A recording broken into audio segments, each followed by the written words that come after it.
Hey chess lovers, welcome back to the chess yard. This is the Bagga, and today I'll be playing the Final Blitz on Lee Chess. And during the game, I'll try to be as instructive as possible, like always, making sure that there's something to be taken away as a learning that helps you improve your game to the next level.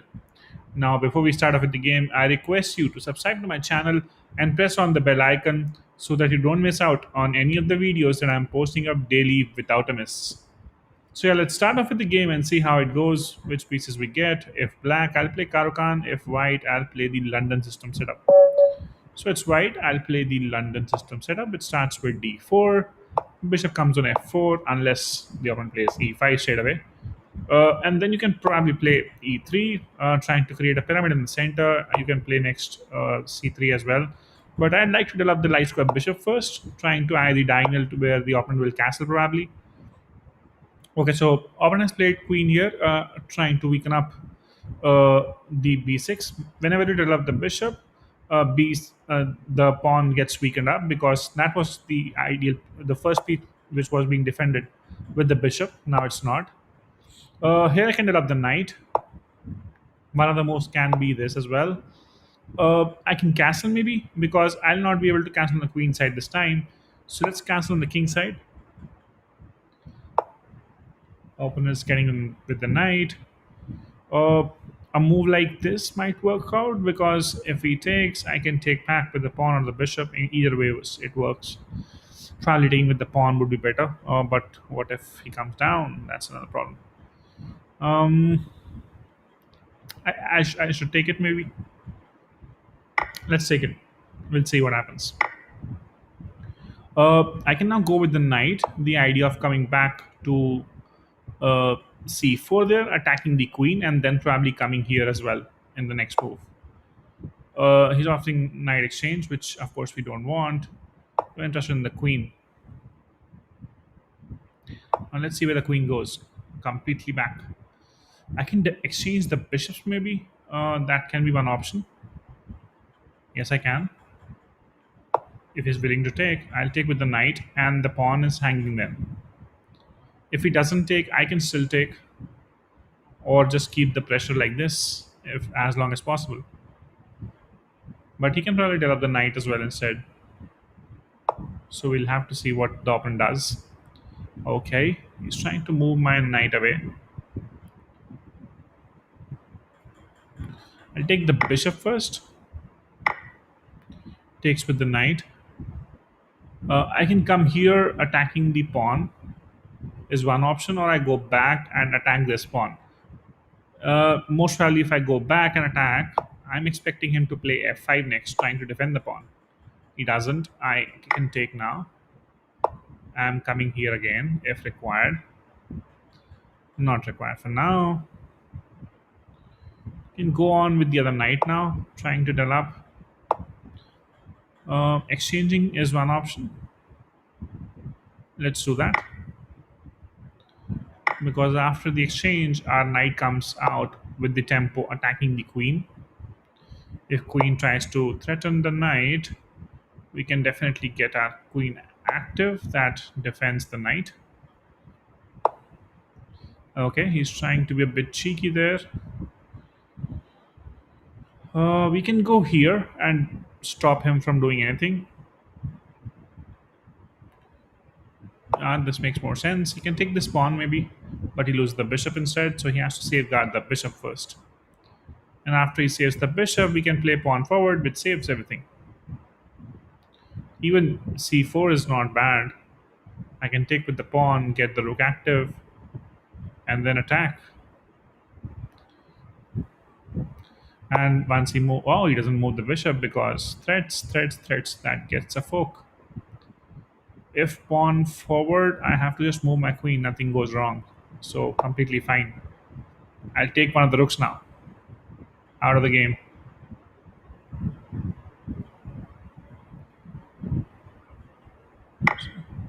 Yes, he takes the pawn this time.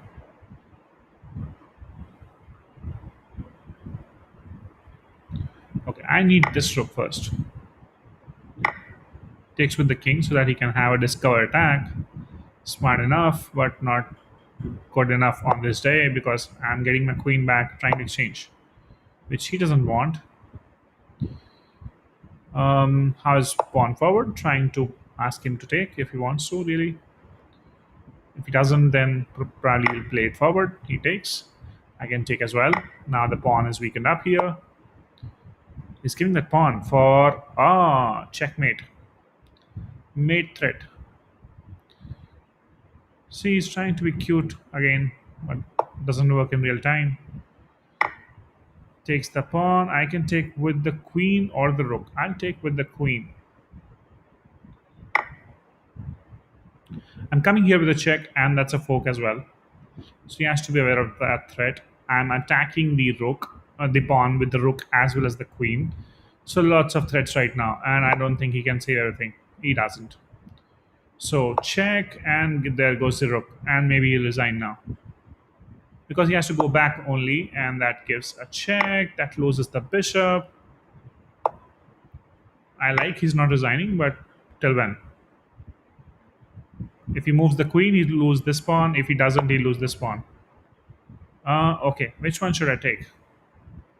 No, sorry. The question is with what I should take. I'll take with the rook. Okay, that doesn't bother much. I can play pawn forward and stop his attack. I can exchange queens if required, but that's not really the need of the hour. But that simplifies stuff as well, so I can think of doing that. He resigns. As I said, it was not worth playing from there on. But yes, you should always hang in there. You never know what comes next if the opponent blunders. I'm also human. I might blunder. I doubt to that level though. Okay, yeah, let's go with the computer analysis once. Start off with d4, opponent plays d5. I go with bishop to f4, opponent plays c6. I go with e3, trying to solidify my center. It's important to take out the bishop first before closing the making the pawn chain because otherwise the diagonal is blocked, and that's why the dark square bishop becomes a vulnerability for white. If you try to fianchet or a bishop, it's already eyeing your own pawn chain, so it won't be of much use. So taking the bishop out of the pawn chain is always helpful. That's what I do. And then getting the bishop on d3, trying to eye the right side. Yes, once the queen comes over here, you can definitely play b3. That's not weakening because even if he tries to give a check, you can simply save with the pawn and he has to retrieve back. And once he goes back on the wrong side, you can even lose the bishop. So things can go wrong pretty quickly. If you go back, you have already lost tempo. You just moved your bishop twice for no use, and you gave some good center control to white already. And now I can go with the knight and develop my pieces further. So try to not repeat your pieces in the initial part of the game. I went with knight f3, opponent plays h6. I would say passive because he was worried about if bishop comes and pins the knight, but that's not a pin, so nothing to be bothered about. And since I have now opened up my other side of the board where I have played b3, I cannot cast from the queen side, which generally is the format in the London system, and you can attack from the king side. But here I had to just make sure that I consolidate my position and play and I cast from the king side. As I said, play as per the need of the hour, and that's what I did. Knight comes in, and it's probably annoying, so I just took it out. He takes with the pawn. I go with knight to e5. Computers were suggesting a couple of moves, both were pretty good. I can develop the other knight here, but I went with attacking the queen first. Queen goes back to d7, d8, the only possible square. Here, what was the right move? Developing the knight. Okay, but I went with bishop exchanging, bishop to d6. Probably not a good idea, I would say, because his bishop is not developed. Generally, you should not try to exchange pieces which are not developed by the opponent. So that it's already a passive move, not letting him castle as well. So you can just try to keep that as on the board as long as possible. But still, I went to for bishop exchange with the idea of knight comes on d6 if he takes, and that can be deadly. For example, if he would have taken here by mistake, I can go here, spoil his castling. I can take the pawn as well with the knight, probably get my queen out, the other knight out as well, and the position looks pretty good for white. But instead, he doesn't take and tries to kick my knight away. I have to take the bishop first. That spoils his. And he takes with the knight so that he doesn't spoil the castling. And after you go there, yes, there were a couple of moves. Both the moves I have considered. I was thinking of going here, but then I was worried if he plays bishop here, what's my next challenge? What's my more active uh, place for knight to go from here? It's nothing. So I can just play some simple development moves like knight to c3 and trying to take this pawn out of the equation. That was the only way. Also, the opponent can also try to look. I say I played knight, and opponent also plays knight to d7, trying to exchange knights. That is pretty good as well.